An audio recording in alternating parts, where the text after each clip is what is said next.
Perkenalkan, nama saya Dewa Ayu Ayuning Sekarsari Artawidya, NPM 2012-011-029, dengan dosen pengampu Dr. Nunung Rutliah DRA MA dari mata kuliah Hukum Waris. Di sini saya akan menjelaskan mengenai hukum waris Islam, terkhusus pada bagian waris cucu.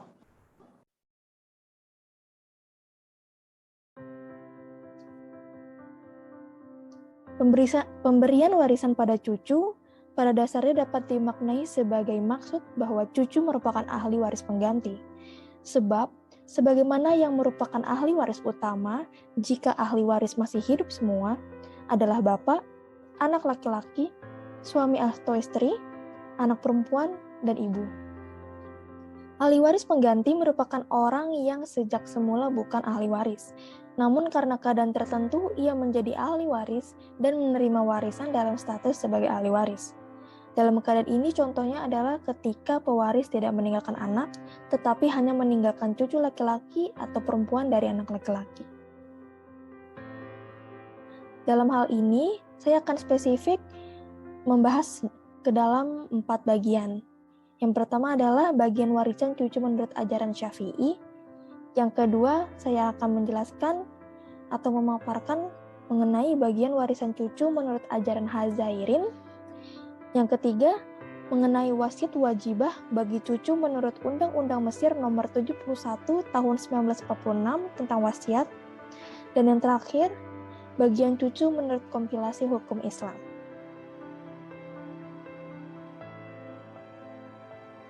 Baik, saya akan menjelaskan mengenai bagian warisan menurut ajaran Syafi'i.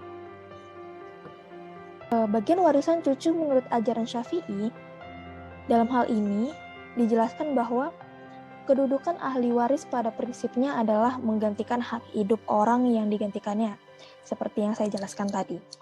Dan bukan hanya terbatas dalam hal mewaris saja.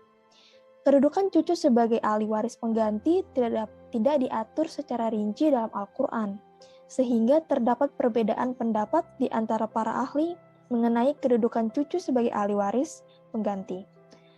Menurut mazhab Syafi'i, terdapat 3 macam ahli waris, yaitu yang pertama adalah, penjelasannya, terdapat 3 macam ahli waris. Yang pertama adalah zawil furud, yaitu ahli waris yang memiliki bagian yang sudah ditentukan dalam Al-Quran.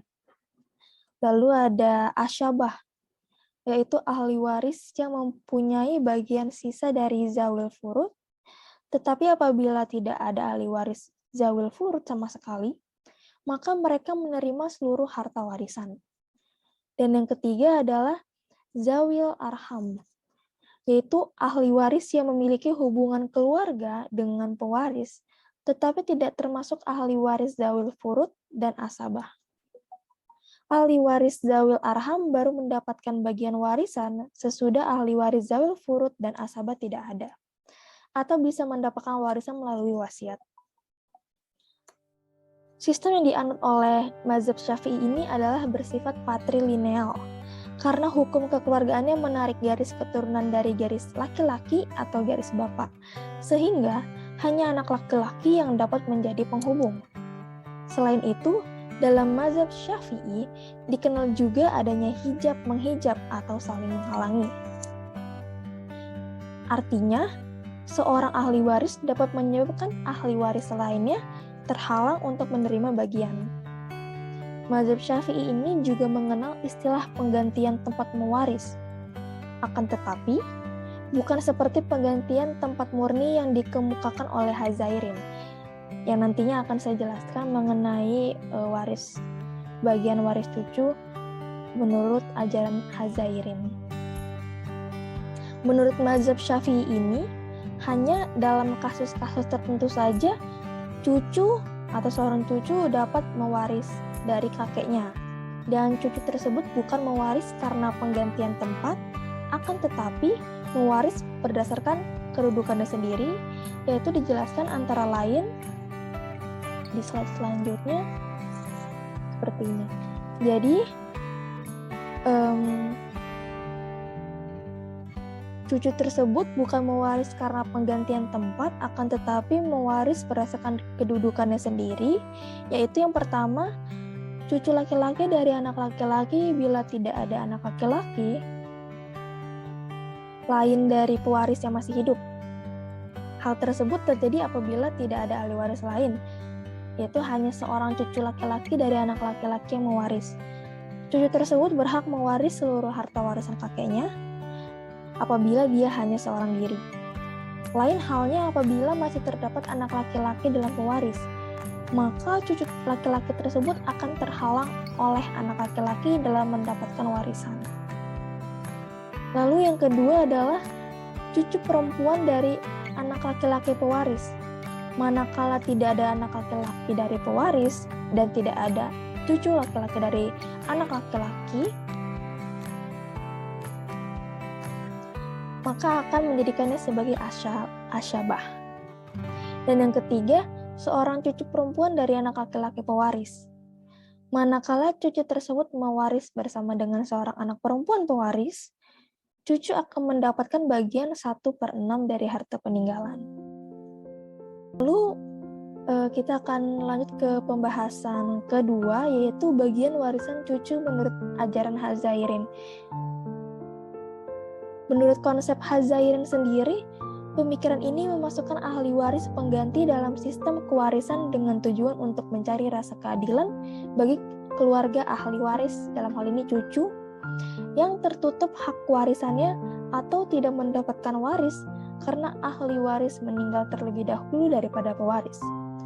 Hal ini disebabkan karena seringkali terjadi ketidakadilan dalam hal bila mana cucu perempuan yang ayahnya meninggal terlebih dahulu tidak mendapatkan harta warisan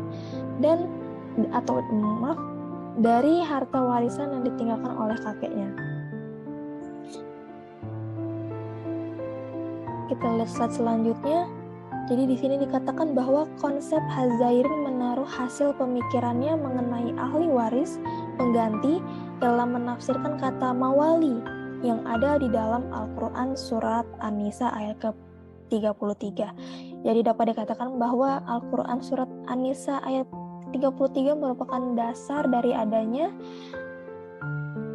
pemikiran Hazairin mengenai ahli waris pengganti.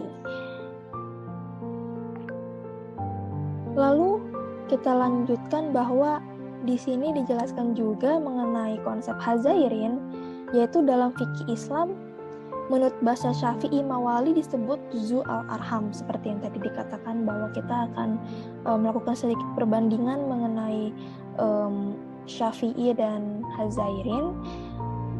Jadi jika dikatakan bahwa dalam fikih Islam menurut bahasa Syafi'i mawali disebut zu al-arham.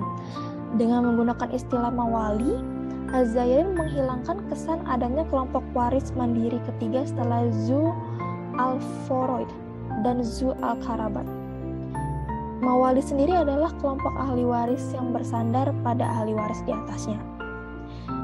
Di sini dikatakan bahwa Syafi'i beranggapan bahwa semua ahli waris selain zu al-foroid dan zu al-karabat adalah zu al-arham.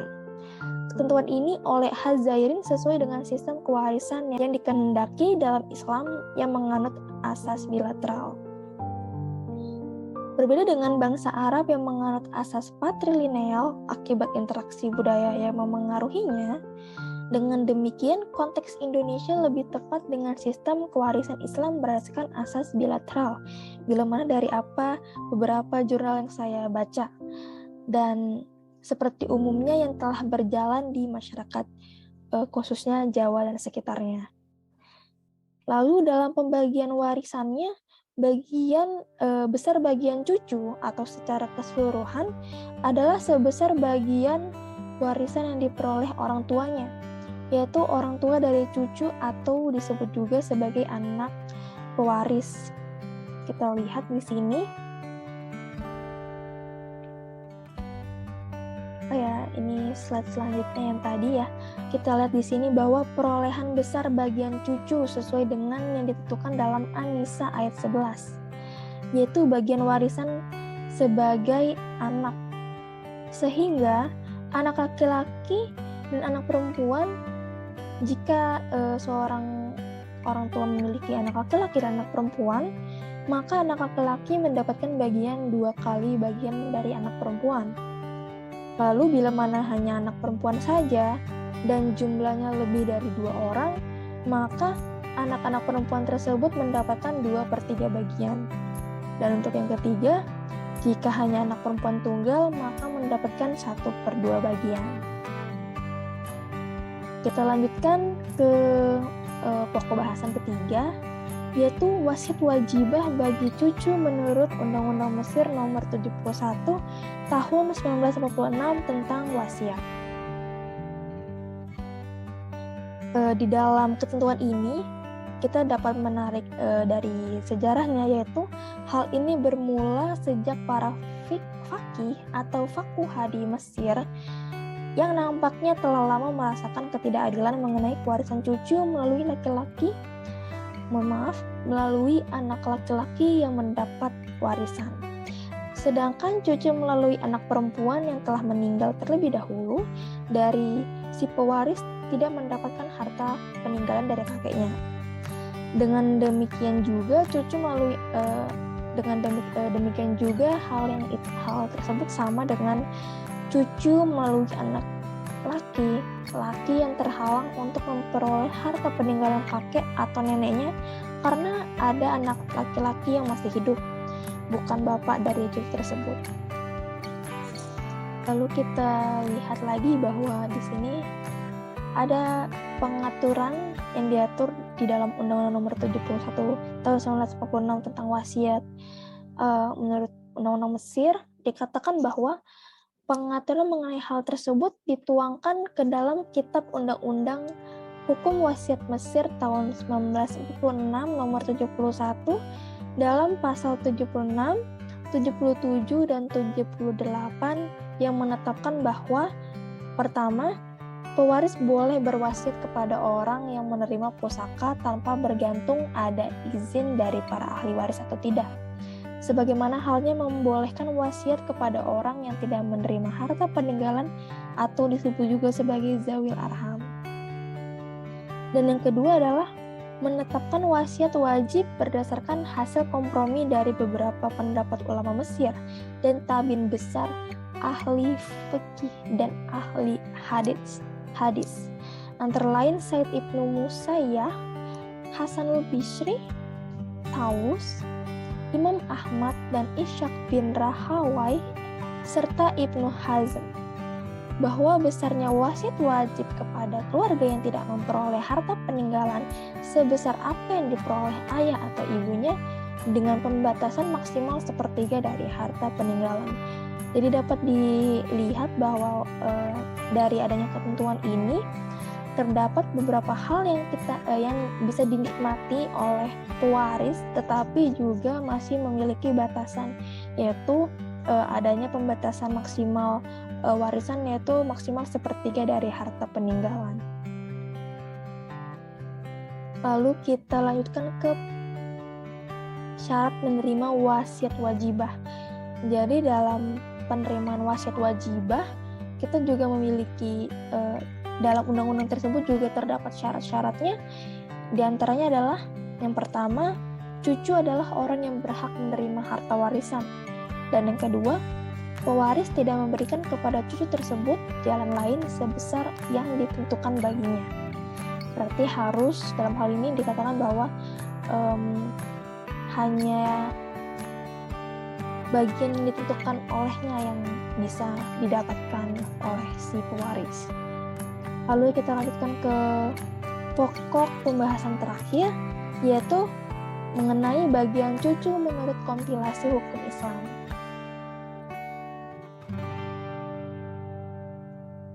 Dalam kompilasi hukum Islam, cucu sebagai ahli waris pengganti artinya diberikan hak seorang ahli waris yang telah meninggal dunia kepada keturunannya yang masih hidup.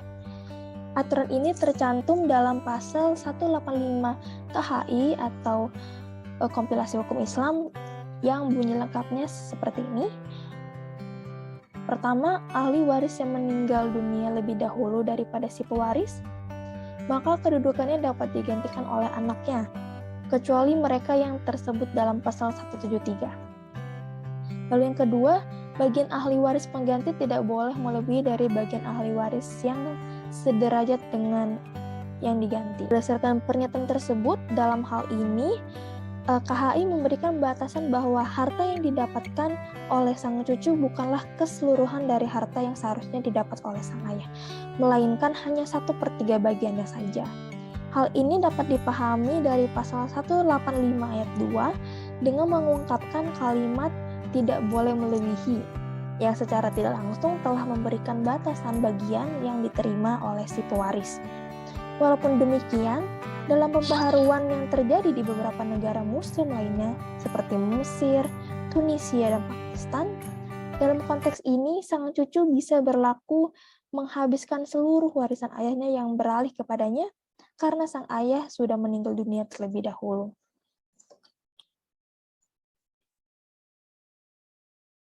Sekian pemaparan singkat dari saya mengenai bagian waris dalam hukum waris Islam. Terima kasih.